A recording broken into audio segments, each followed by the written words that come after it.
Today's topic is creating sustainable livelihoods, and I believe most of the partnering NGOs are engaging in such programs, and your inputs are most welcome on how best you think this can be addressed to resolve poverty. And you'll also have a slot to share your own experiences and how you're able to address these in your own institutions. So you can as well start sharing your questions as she proceeds with her presentation on the chats, both on Facebook and on Zoom. And you're going to consolidate them, and she'll respond to them as soon as she's done with her presentation. So today's a topic, like Martha said, is creating sustainable livelihoods. And just a little bit about OLCAP. We were founded in 2009, and our main aim is to alleviate poverty in rural areas in Kakamega. The mission is to improve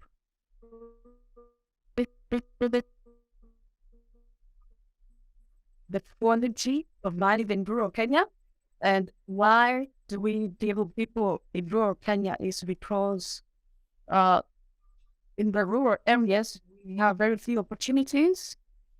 We don't have any industries there. So you find many people just do seasonal work. When it's time for planting, that's when you see that they have something to do to earn a living. Also in rural areas, we find there's lack of education, whether it's schools not having the infrastructure that's needed for people to go to school and study and further their education. So our aim mostly in the livelihood program is to support people in training and capital so that they can start income generating activities. So some of OLCAP's programs, like I said, we do livelihoods programs, offer training and capital. We help people start animal husbandry, like pig rearing, rabbit rearing, and our vegetable gardens, and the small businesses. We also have an education program where mostly we do mentorship. We help people or students to acquire study skills and help them with career choice. We also provide textbooks, and another program we do is health, and we operate a health clinic. We normally offer some free quarterly health outreaches, and we also do daycare education program sessions, especially for school children. But today, mostly we're dealing with livelihood and why sustainable livelihoods. Just like we know, recently we've had the COVID-19 pandemic, and many people have lost their jobs, they lost their businesses. So sustainable livelihoods come in here because it's a way of ensuring that people have livelihoods that can be covered from stress or shock. Things like farming, flooding, or like I said, the COVID-19 pandemic. So we are trying to help the people in the rural areas get meaningful work that will help them earn a living, acquire assets, and ensure that whenever we have like a pandemic or shocks, they are not very much affected.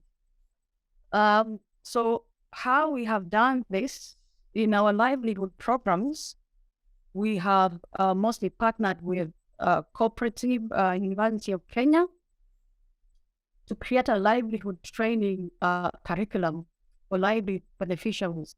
So every person we deal with in the livelihood program has to go through this curriculum, and the curriculum normally takes the beneficiaries through basic common components of sustainable livelihoods. So if you are talking of sustainable livelihood, there are a few components that you have to look at. And this is what we normally train the beneficiaries, so that even before they start the livelihood programs, they have the knowledge and skills required for them to start, not just start, but operate, whether it's animal husbandry or small business, in a way that will help them succeed. So the curriculum takes the beneficiaries through the following: financial capital. It's an aspect of sustainable livelihoods, and it includes things like income, how to have income, acquire income, savings, and insurance. Because we know for people to get from poverty to somewhere where I think they're able to afford basic needs, they need to ensure that they're having some savings, so that in case of anything, if something were to happen today, they can grow to their savings, and that will help them in times of need. We also have social capital that we train these beneficiaries, and normally we just tell them about the importance of being in a group. And we have so many groups in society, in the village. You have a welfare group, we have a women group. So what we have done is we have registered a welfare group that we normally encourage all the beneficiaries to join, so that they have the support that they need. In their venture, they can share ideas with everyone else, and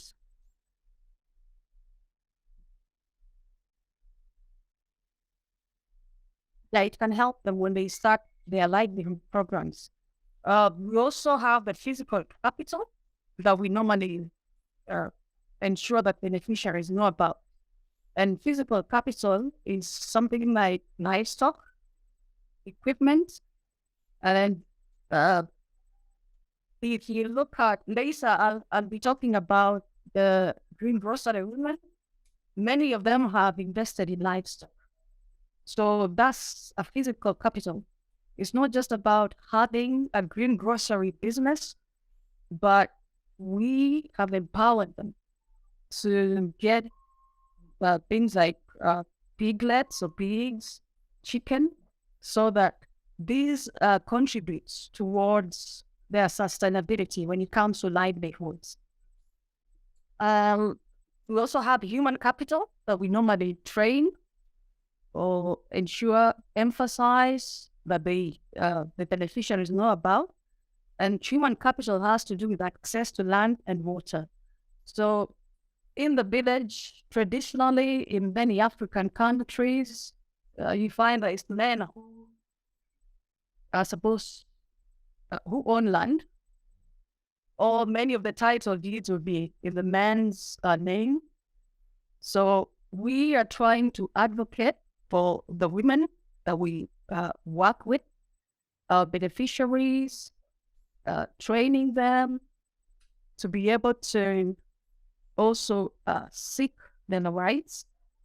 If there is a piece of land, we encourage them to try and get the title deeds to own the land, so that as a human capital, it helps when it comes to sustainable livelihoods.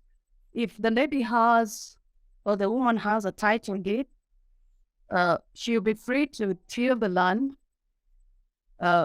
use it without fear, but whatever they have planted might be taken away. So the other concepts of sustainable livelihoods that we normally train the women in partnership with the cooperative university of Kenya is natural capital. And natural capital emphasizes mostly the importance of education, acquiring knowledge and skills, ensuring that you're doing what you can with your hands, and that's active labor. So what we have found is that this curriculum really helps all the beneficiaries that we work with.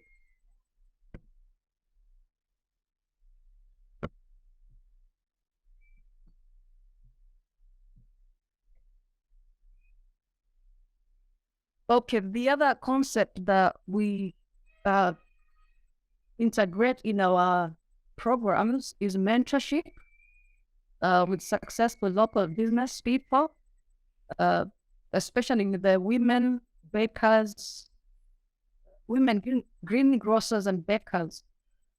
We have this program, mentorship program, allows us to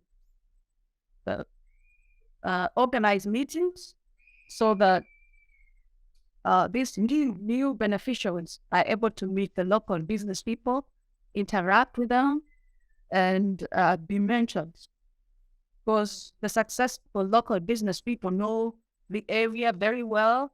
They know what works. They know how to start. They know the challenges and how to deal with the challenges. So what we have done is that we ensure that we pair a successful business local owner with a new beneficiary so that they can be mentored. From experience, we have seen that the program has helped to advance knowledge and skill attainment and retention by beneficiaries. So we have seen that it's like an acceleration, business acceleration program. Compared to those that don't receive any mentorship, this really helps. Okay, so the next thing I'll talk about is how we implement our livelihood projects. Mostly, we work with women. And why do we work with women? Many of you have heard the saying that if you support a woman, you are supporting the whole family. And even from experience, we have seen that when we work with women in the lively projects, whatever income they get benefits the whole family. Because, for example, with the green grocery project, when a woman gets daily income, at the end of the day, they have some money to go buy food. This food they share with their children, their husband, many times extended family members. And the other thing we do is we always try to start with a pilot and scale it up. So before the current women greengrocers and bakery business projects, we did some pilot with 5 widows. So this pilot helped us with the challenges. We were able to see what kind of challenges the women are having, what kind of things they're selling, and how they're doing it, and what we could learn. So we learned a lot from the pilot program, and we like to do it not just in the livelihood projects, but even in other programs that we run. So, for example, I said that many times we also like to start small. If many of the women will come to us when we work in the villages, in the community, you will find many people approaching us saying, okay, I have this need. How can I help? So sometimes you find we can afford 5,000 Kenya shillings that day, which is around 40 euros. So we will look at how something like 5,000 can help better the life of a family. So what we do is we will help them start something like a business, a small business, or depending on what they have asked for. Uh, so just at the end, I'm saying any help is better than no help at all. Many of the needs that we have in the community, the villages, is just basic needs, food. Many people find it really hard to afford basic needs, and we have found that anything really can, any kind of help really helps them.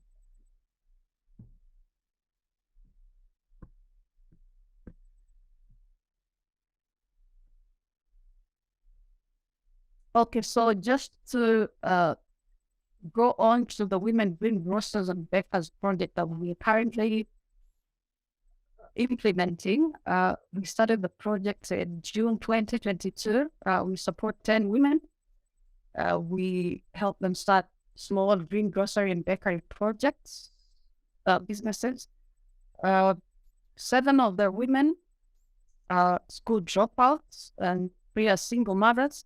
So normally, not just in the livelihood programs, but in many of the projects that we do, we target the marginalized in the community because we have seen that people who are sometimes even they have a little kind of job in the community, you will still find they're having problems.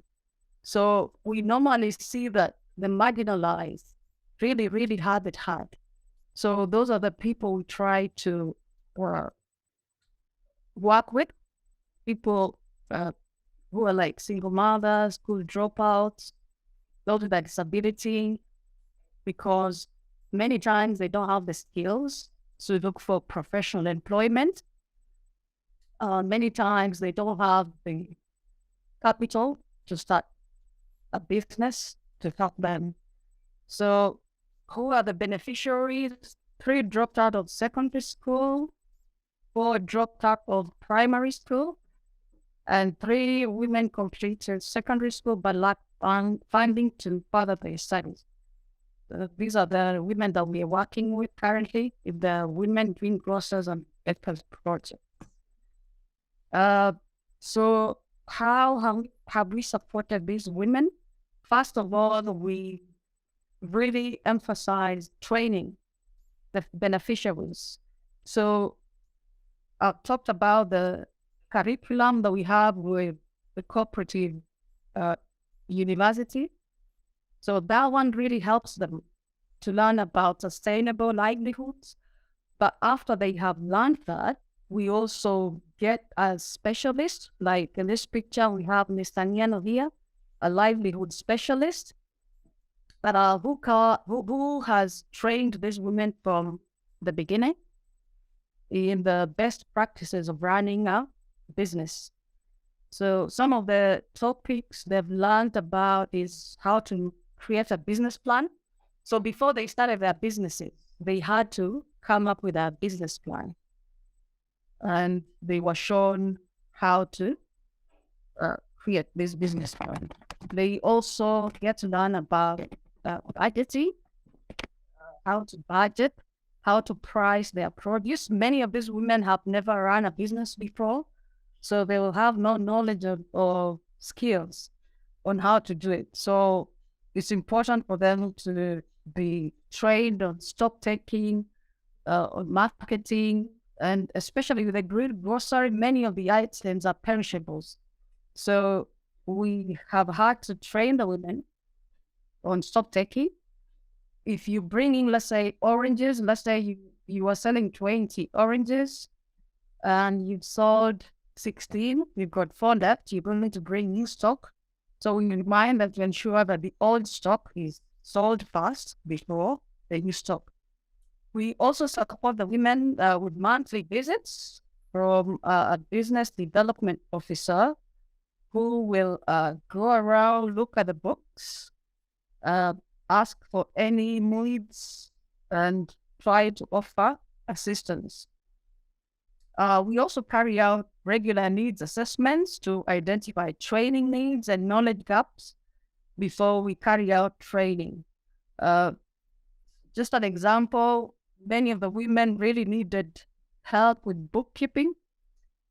So we've had to organize bookkeeping training a few times so they could understand the concept, just ensure that there are no knowledge gaps in that area. We also provide regular coaching and mentorship from a livelihood expert adventures. And like I said before, with the sustainable livelihoods concept, we ensure that we have paired each of the women. So they've been paired with a successful business person who comes from the area, who will mentor them, help them with any challenges they have as well.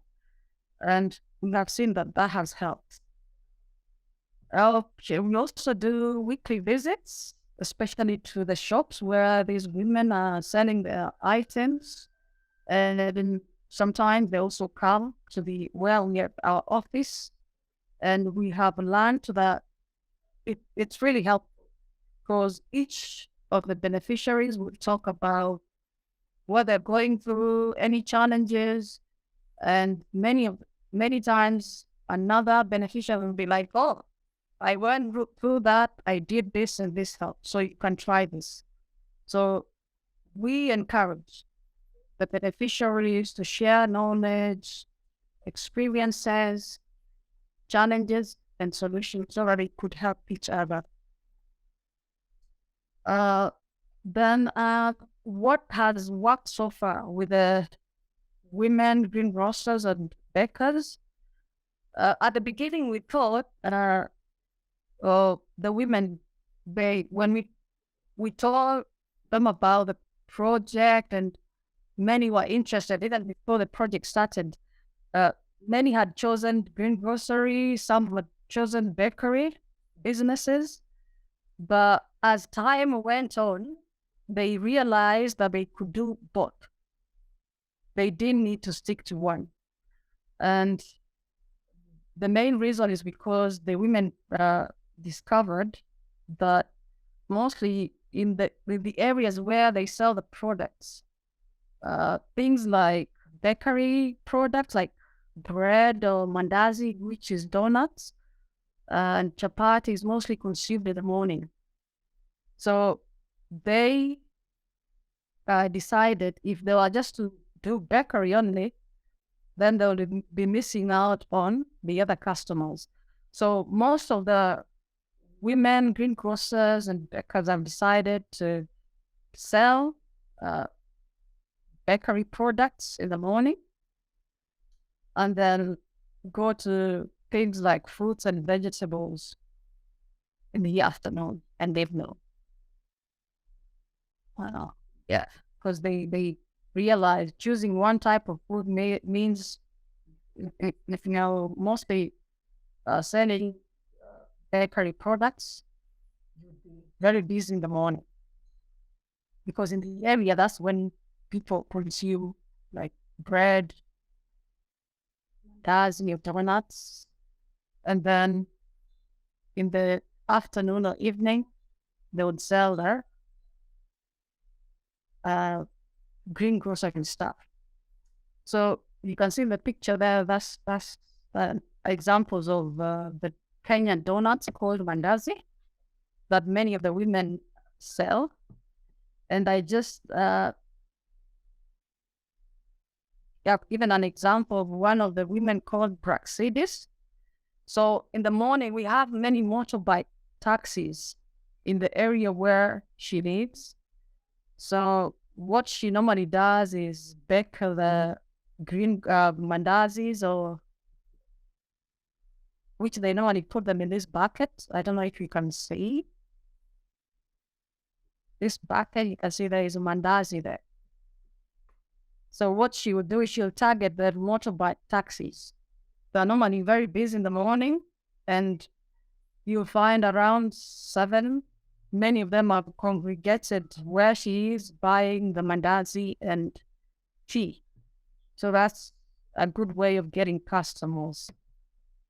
Then what else has worked is we found how the diversification is the way to grow. So most of the women have diversified their businesses. So mostly you find they sell 80% green grocery stuff and 20% other essentials like cooking pots, salts, and eggs. So an example here, you'll see Reward. She is selling tomatoes, onions, pepper, fruits here, mangoes and oranges, but she also has eggs here. So she mixes with the eggs. And she told us that many of the people that went to buy, let's say, kale or cabbage, they would ask for the eggs. So it made her go buy, stock eggs and start selling them. Another example is Braxidis here on the left. So he sells green grocery stuff like onions, tomatoes, cabbages. But on the left here, she has maize. So this is dry maize. One of the staple foods in Kenya is ugali. So a dish made using maize flour. And people would come to buy the vegetables, but then they need to get the maize and go and get the flour. So they cook the ugali to eat with the vegetables. So she learned that she could also get some money from it.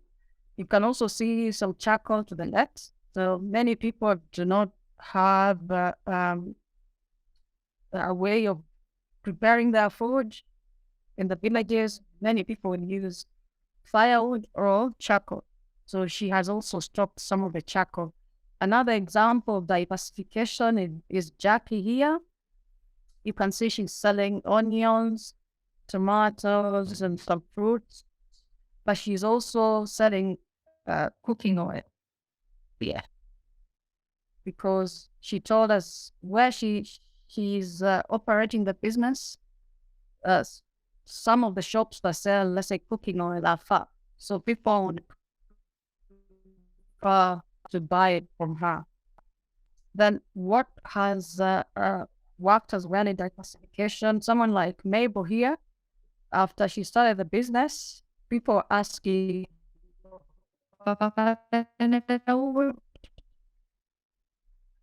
so she had to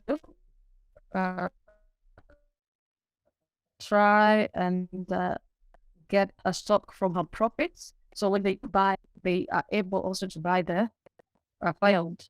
Same thing with Penina. So in the morning, she will sell mandazi or the donuts and porridge and tea because her store is near a mining area or a mine. So many of the clients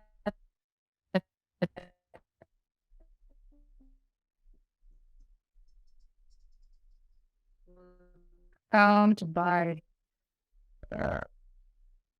donuts and tea and porridge. Then in the afternoon, then what are some of the challenges that the women green roasters and bakers have gone through, and what are some of the solutions? So with the challenges, when the women opened their businesses, they found that some places had very low traffic or few customers. So in such instances, and with the meetings they have with other beneficiaries, they learned that where you have low traffic, few customers, some of them will try to look for where there's a lot of traffic. but some of them were going to where like traffic was, like schools, hospitals. So those who are selling fruits would try and go to where hospital or school is so that they get customers. And many of them sell all their products even before lunchtime. Then other challenges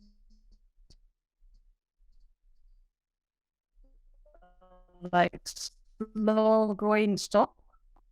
And with slow, because first of all, when you start a business, you don't really know how many customers are going to buy the item. So we encourage them to start small, like especially the perishables. Something like tomatoes, not to buy a whole crate. Some wholesalers will sell tomatoes in crates, or some will sell half. So we try to encourage the women to go for half a crate. Or two of the women would join hands and buy one, then share. Then so we also advise them to invest in what is selling fast. If they were selling, let's say, cabbages and were going slowly, but the kale is growing fast, we encourage them to stock more of what is being sold quickly and reduce the stock what they stock in terms of what doesn't sell too quickly. Okay, then in the program we have planned after 6 months to start offering loans to the women. So in January 2023, we will start that. Many of them are eager to expand their businesses. When we started, some of them want to move from just a small store to even a wholesale green grocery shop. So we are looking forward to helping them expand their businesses come January and scale. Okay, then impact of the projects so far on the beneficiaries.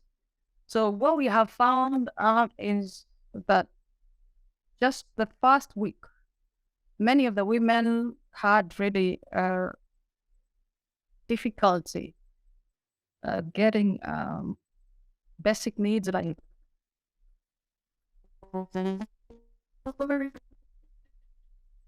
so just after the first week, many of them told us the same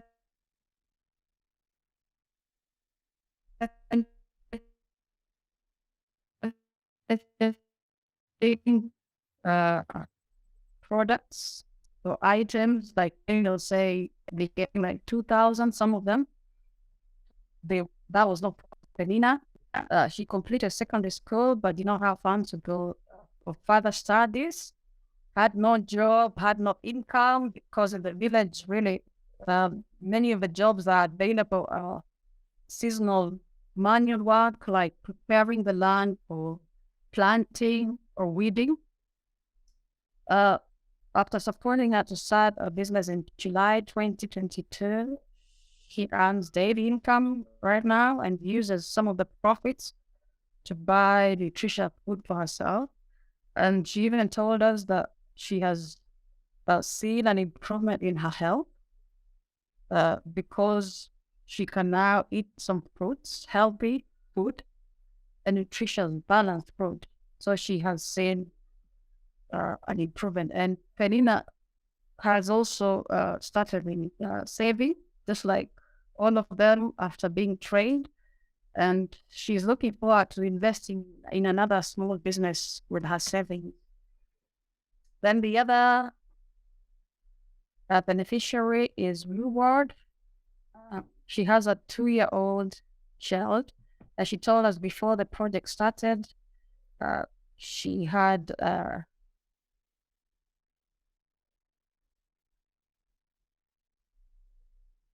it was difficult for her to get them. She struggled to buy food for herself and her child, but now she's earning a daily income that's helping her feed herself and her child. And she has also opened a savings account. She is investing, and she's looking forward to expanding her business. She wants it to just move from this small store to a wholesale where other greengrocery women or people can buy stock from her. Then Rose is also another beneficiary. She finished high school but couldn't continue her further studies because she did not have her money for that. She didn't have a job, and he told us she also did not have somewhere to be. She was moving from one relative to the next. But after starting the greengrocery business, she earns some income daily, and she uses some of the profit to pay for house rent, buy food, and clothing. Brexit is another one. The business has helped her to earn income.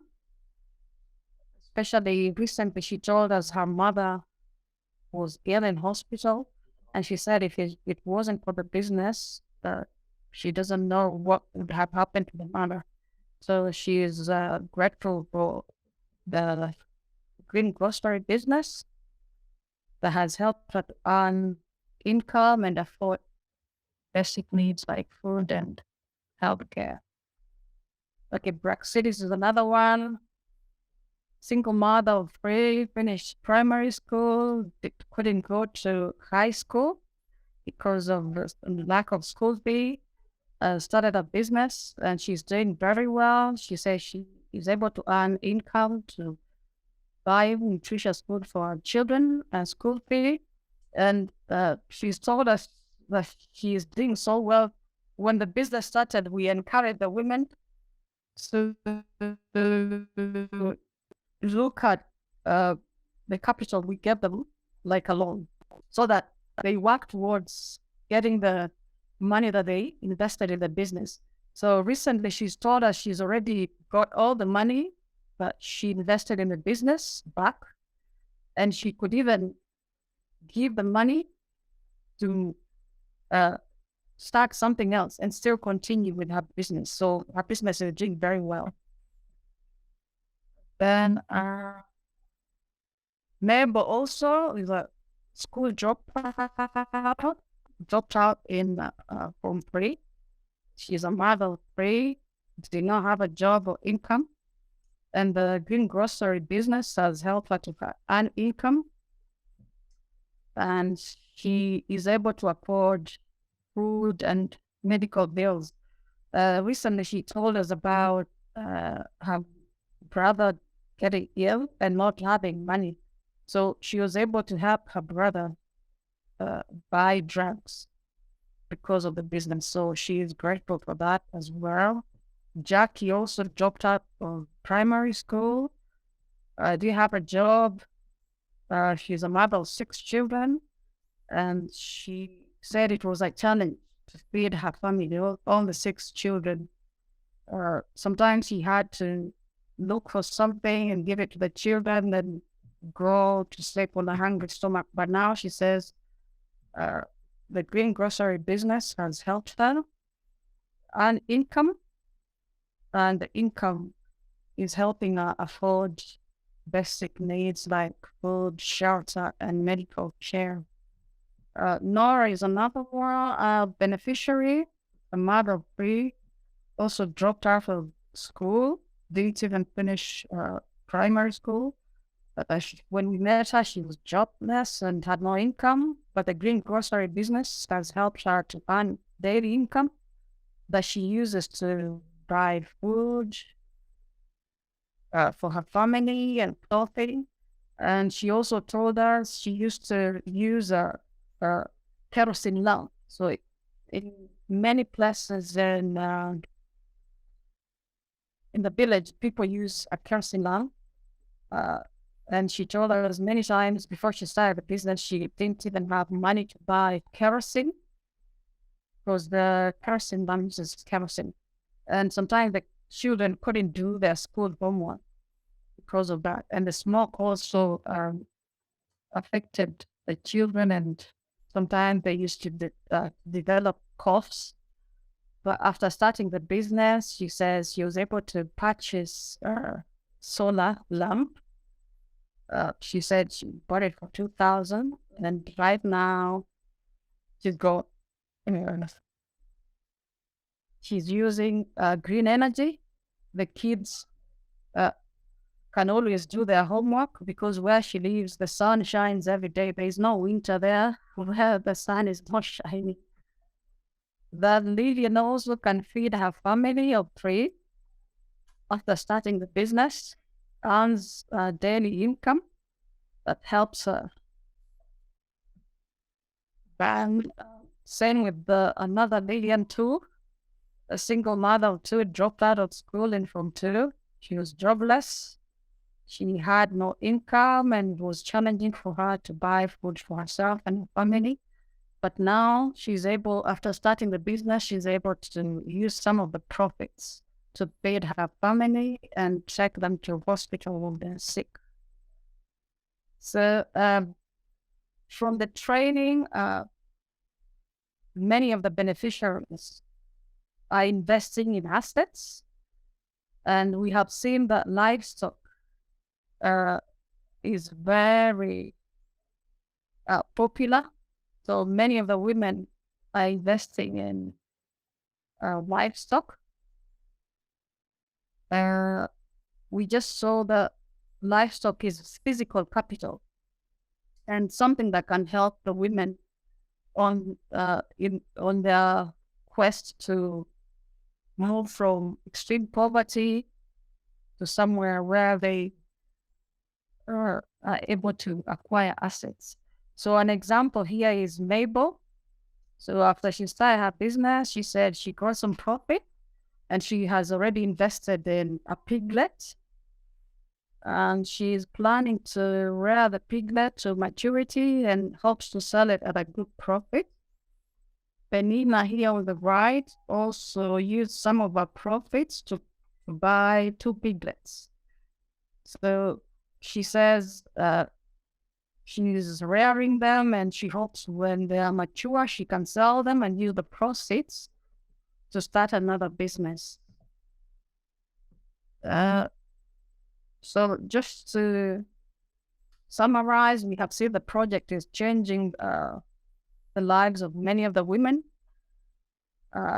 Many of them really were living every day without knowing whether they would get money for food. If they were sick, they would get money for buy for medicine. But after starting the income and they're able to use some of the profits to afford the basic needs. Okay, thank you. That is all.